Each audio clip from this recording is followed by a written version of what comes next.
Something strange is happening across America's banking system, and it's happening faster than anyone expected.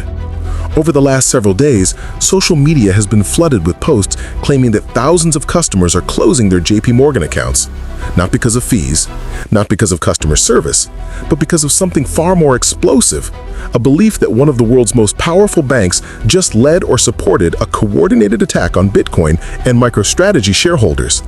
And the reaction from the crypto community has been instant, emotional, and unlike anything we've seen this year. People aren't just angry, they're fed up. For years, Bitcoin holders have listened to banks dismiss crypto as worthless, dangerous, and unstable, only for those same banks to quietly adopt blockchain technology behind the scenes. But now, after watching Bitcoin hit a new wave of manipulation claims and MSTR face aggressive short pressure, many believe JP Morgan has crossed a line that transformed frustration into action, a line that made everyday customers pull their money out of traditional banking and step deeper into decentralized finance. Because this wasn't just another bank criticizes Bitcoin moment. This was different. This felt coordinated, this felt targeted, and for a lot of customers, this felt like the clearest sign yet that old institutions are terrified of losing control. The idea that a major bank could be working against Bitcoin while profiting from the same financial system Bitcoin threatens to replace was enough to push people over the edge. But before we dive in, here's something to think about. If you believe big banks fear Bitcoin's rise, if you believe old money is fighting to keep control of a system that benefits them, then subscribe right now, because this channel breaks down the truth behind every power struggle in the financial world, the stories the mainstream won't touch, the battles happening beneath the surface, and the moves being made to slow down the future. By the end of this video, you'll know exactly why customers are closing accounts, how the alleged attack on Bitcoin and MSTR unfolded, and what this says about the future of traditional banking versus decentralized money. Let's start with where this firestorm began. What triggered the account closures? This entire situation didn't begin with headlines or official statements. It started with people, everyday customers posting screenshots of their account closures on Twitter, Reddit, TikTok, and financial forums. The trend caught momentum quickly. Photos of cut debit cards, closed checking account receipts, and long statements about why they decided to leave JP Morgan entirely. At first, it looked like isolated dissatisfaction, but the more posts appeared, the clearer the pattern became. Most of them mentioned Bitcoin, MSTR, and institutional manipulation. It didn't take long for Bitcoin supporters to piece the narrative together. While no formal announcement came from JP Morgan, customers pointed to a familiar sequence: negative bank commentary on Bitcoin, extreme volatility in BTC's price, sudden shorts appearing on MicroStrategy stock, and a sense that traditional finance was once again trying to undermine crypto growth. Whether coordinated or not, people felt a connection, and that feeling spread like wildfire. Influencers and analysts added fuel to the fire. Some pointed to prior controversies where banks reportedly blocked or restricted crypto-related purchases. Others reminded the public of past accusations that major institutions have used their influence to move markets in their favor. True or not, perception matters, and at this moment, the perception was that JP Morgan overstepped. People felt targeted, people felt dismissed, and people felt their wealth was being played with. When customers feel like their bank is actively working against their financial interests, trust vanishes. And trust is the only thing keeping someone's money in a traditional bank in the first place. Once that breaks, the exit becomes emotional, symbolic, and extremely public. The closures weren't just withdrawals, they were protests. Individuals saying, "I'm done supporting a system that attacks the future I believe in." But what exactly pushed people over the final edge?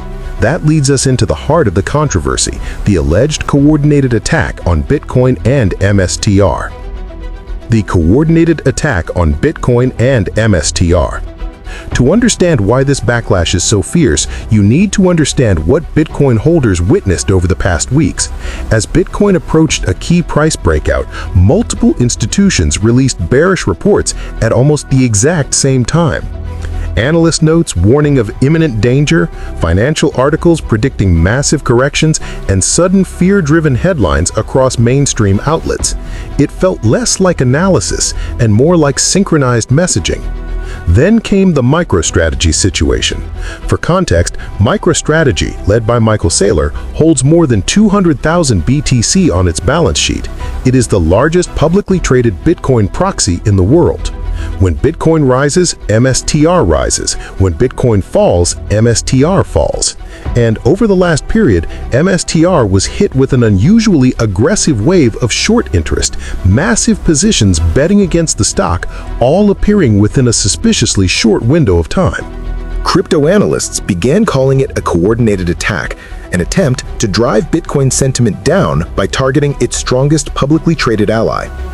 Short MSTR, scare retail, create negative headlines, increase selling pressure on BTC, then profit from the panic. Whether intentional or not, the pattern was clear, and many believe major banks were positioned to benefit the most from such fear. Now, no one has proven that JP Morgan orchestrated anything directly. However, customers didn't need proof. They only needed motive, history, and timing. They saw the bank's long track record of criticizing Bitcoin. They saw synchronized bearish narratives. They saw MSTR get hammered. And they saw the price action that followed. To many, it didn't look random. It looked strategic. And when people feel a financial institution is actively trying to control the market against them, the reaction is simple. They leave. But to understand their anger fully, you have to look at JP Morgan's history with Bitcoin, because this goes back further than most realize. JP Morgan's history with Bitcoin. Jamie Dimon, JP Morgan's CEO, has been one of Bitcoin's most outspoken critics for over a decade. Back in 2017, he called Bitcoin a fraud. In 2018, he said he didn't care about it, but wished the government would shut it down. By 2021, he declared Bitcoin worthless. And as recently as 2023 and 2024, he continued pushing for strict government regulation on the crypto industry. Yet at the same time, JP Morgan has quietly used blockchain technology internally, filed patents related to blockchain settlements, and even launched its own private digital token, JPM Coin, designed to operate on institutional ledgers behind closed doors. This is where the trust gap began. Public hostility toward decentralized crypto, paired with private adoption of blockchain benefits. Customers see the contradiction. They hear anti-Bitcoin statements while the bank builds systems inspired by the technology it claims to dislike. They watch JP Morgan limit certain crypto transactions while simultaneously joining blockchain consortiums. And they listen to analysts downplay Bitcoin's potential while the institution itself executes digital strategies to stay ahead of the curve. So when news spread about account closures and alleged institutional attacks, it didn't emerge in a vacuum. It landed on top of years of tension, years of mixed messaging, years of customers feeling like big banks fear Bitcoin because they can't control it. This wasn't one moment. This was a pressure cooker finally bursting. And it's that long history of contradiction that pushed thousands of customers to say, "I've had enough." But what's motivating customers today? What's making them take the drastic step of leaving the largest bank in America?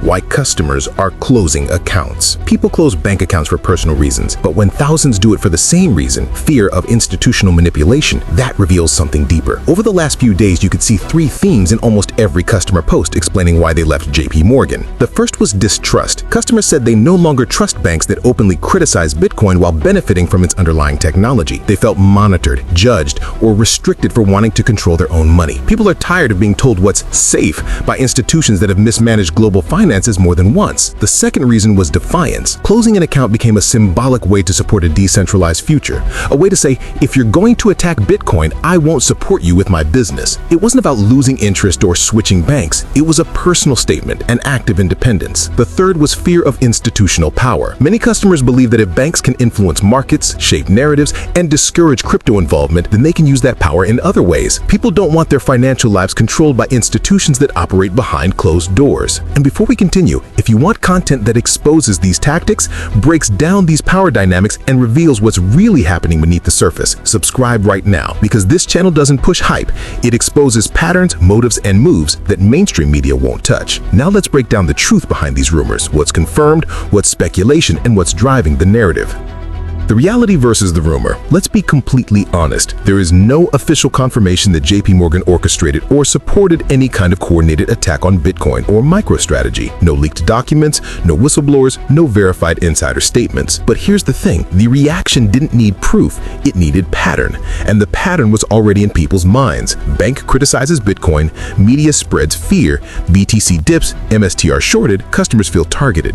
This isn't about evidence, it's about perception. And in financial markets, perception can be more powerful than reality. On the other hand, the rumors didn't come from nowhere. Banks have historically restricted crypto purchases, flagged blockchain-related transfers, and issued anti-crypto warnings. So when Bitcoin volatility and institutional criticism hit at the same time, customers weren't shocked. They felt validated. The truth likely lies somewhere between fear and fact. It's entirely possible that the sell-offs and short interest spikes were just normal market behavior, amplified by emotional reactions. It's also possible institutional players used fear-driven narratives to play market cycles, which is not illegal but deeply questionable. And what matters most is this: the banking system underestimated how united the crypto community has become. When you push Bitcoin, Bitcoin pushes back. When you target MSTR holders, saylor supporters fight even harder. This isn't 2017 anymore. This is a new era of financial self-defense. Now let's talk about what this means for Bitcoin and why this backlash may actually strengthen crypto's future. What this means for Bitcoin's future. Every time the banking system pushes against Bitcoin, Bitcoin grows stronger. Look at the charts, look at the cycles, look at the patterns. Every major attempt to crush or suppress it has only fueled greater adoption. Why?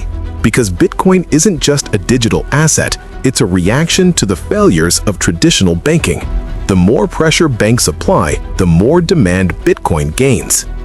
MicroStrategy's role in this story is also important. MSTR has become the public face of corporate Bitcoin accumulation. When institutions attack MSTR, they're not just shorting a stock, they're attacking a symbol. And symbols create movements.